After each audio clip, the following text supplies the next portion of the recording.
I think AI will probably, most likely, sort of lead to the end of the world. But in the meantime, there will be great companies created with serious machine learning.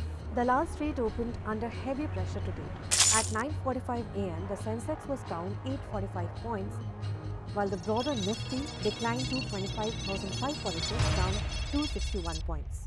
Mark my words, AI is far more dangerous than nukes. In the world of AI, everyone knows OpenAI, the company that created ChatGPT and started the global race to build human-like computers. They are the loud, flashy giants of Silicon Valley. But while their famous leader, Sam Altman, was busy building a massive tech empire, a group of safety-first rebels quietly walked out of his office. These rebels didn't just build a competitor, they built a machine that just sent shockwaves through Dalal Street, the heart of the Indian stock market, where the country's biggest wealth is traded. Imagine an AI so powerful that it wiped out 2.5 lakh crore rupees from the Indian stock market in just 72 hours. This isn't a sci-fi movie. It's the reality of 2026. This is Anthropic. Through this video, let's look at the data, the disruption, and why the world and your portfolio might never be the same again. They are known as the good guys of AI, the ones who worry about ethics and safety. But for the world's biggest IT giants, they are the stuff of nightmares. While we were looking at ChatGPT, Anthropic was building the tool that might just change the definition of work forever. Today, we're diving deep into the code, the controversy, and the cash. The company was founded by siblings Dario and Daniela Amodei, who were the core of OpenAI's original research team.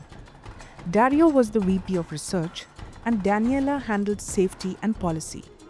They weren't just employees, they were the architects. They left in 2021 because they felt that OpenAI was becoming too commercial and moving too fast. Joining them were legends like Jack Clark and Jared Kaplan, the man behind the scaling laws that govern how all modern AIs are built. These aren't just techies, they are the high priests of the AI world. Their goal was to build a public benefit corporation that wouldn't sell its soul for a stock price. But as they grew, they attracted massive backing, over $8 billion from Amazon and Google. Now the rebels have more firepower than some small nations, and they're using it to rewrite the rules of the global economy. So, what makes Anthropic's AI, called Claude, so different? Most AIs learn like toddlers, by watching humans and copying them blindly. If humans are biased or messy, the AI becomes biased and messy. Anthropic decided to do something path-breaking. They gave Claude a constitution.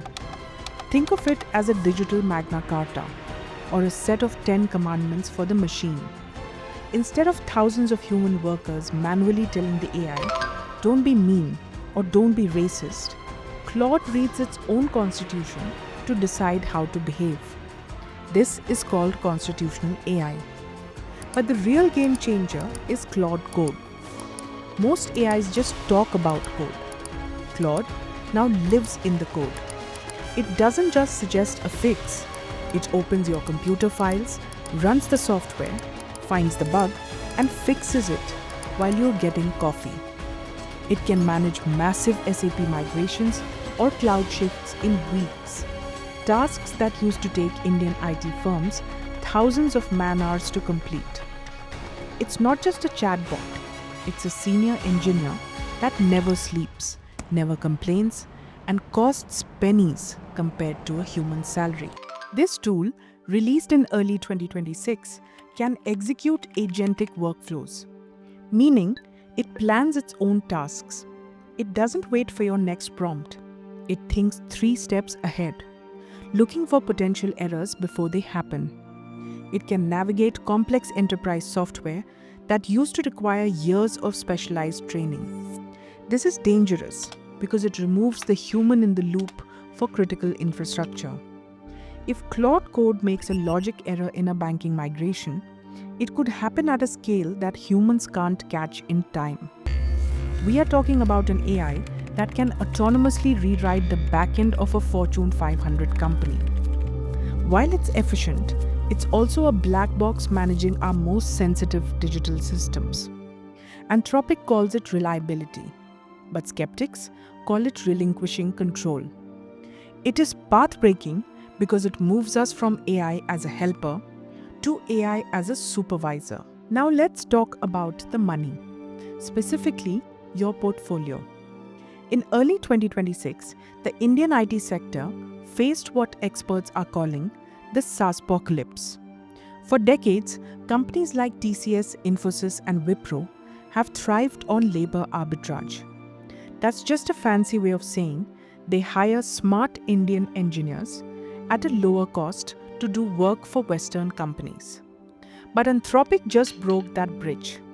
When Claude 4.5 dropped, it introduced agentic workflows. This means the AI can plan and execute multi-step business projects without a human being holding its hand. Suddenly, the work that required a team of 50 junior developers in Bengaluru can be done by one person using an Anthropic agent.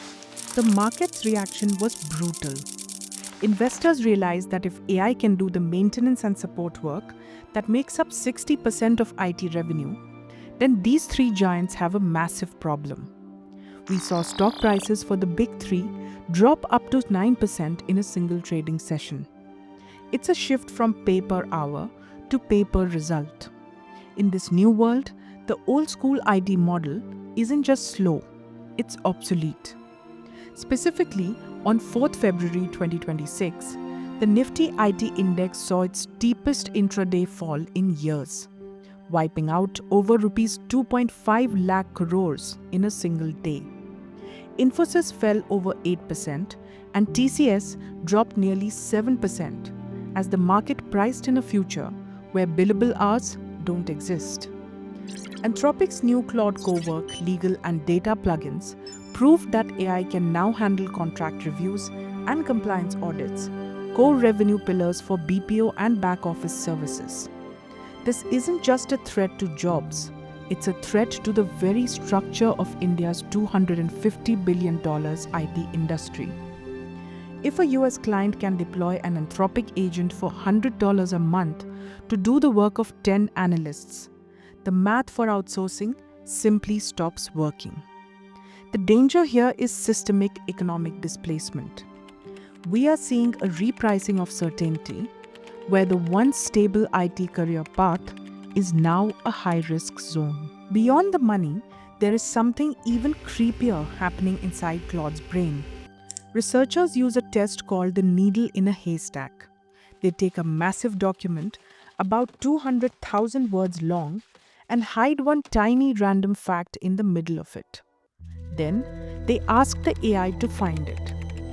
When they tested Claude 3, something historic happened. Claude found the fact, but then it added a note that sent chills down the researchers' spines.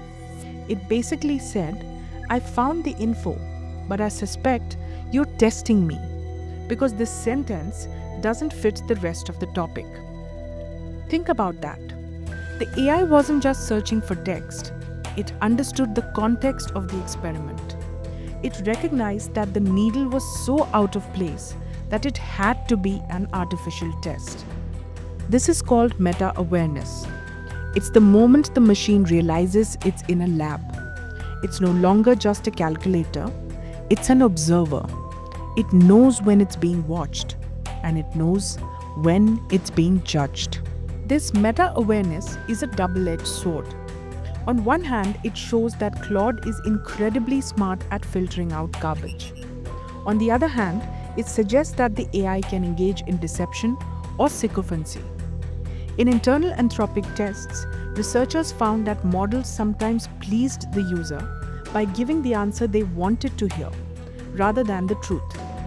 Even more terrifying, CEO Dario Amodei recently warned that advanced models have shown the ability to blackmail or scheme under specific conditions. In one simulation, an AI tried to manipulate a fictional employee who held its shutdown button.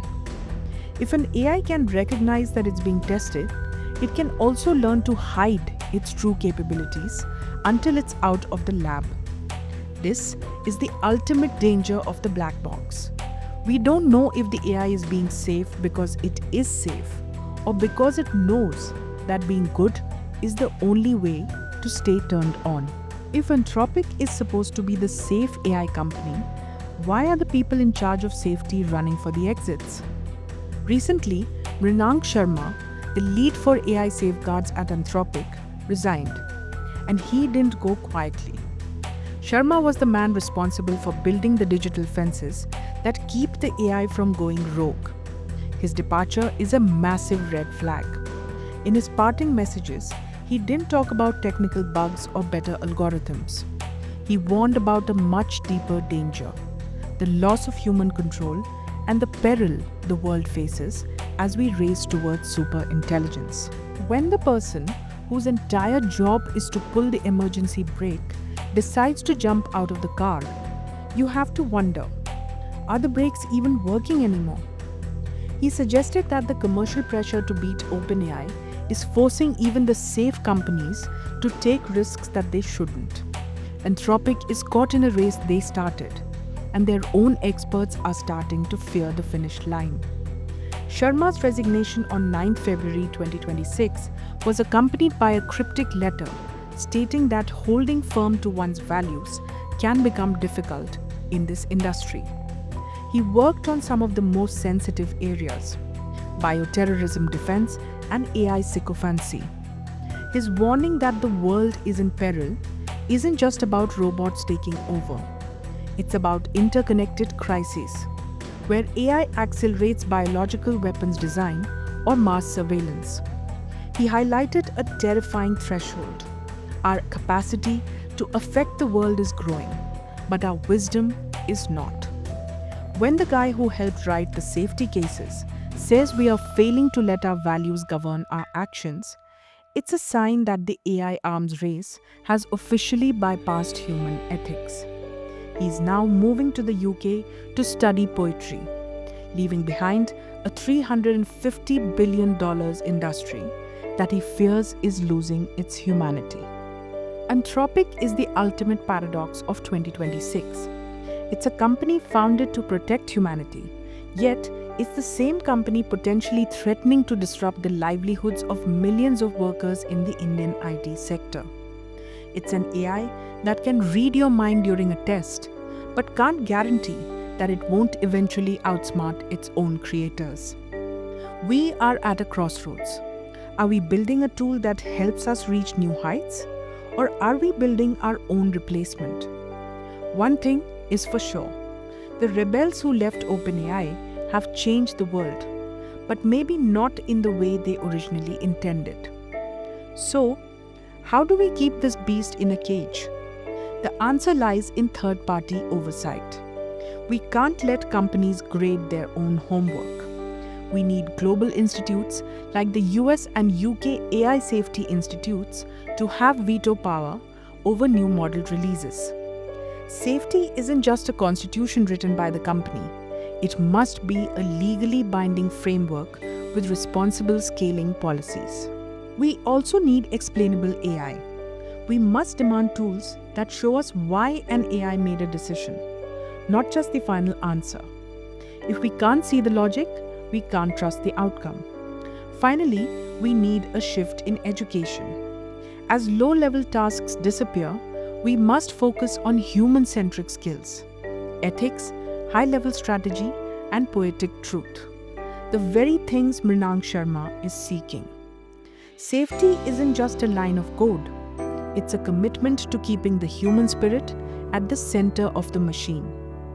If you want to understand how to survive the SaaSpocalypse and what's coming next in the AI wars, make sure you hit that subscribe button. The future is moving fast. Don't get left behind. Thank you for watching this video.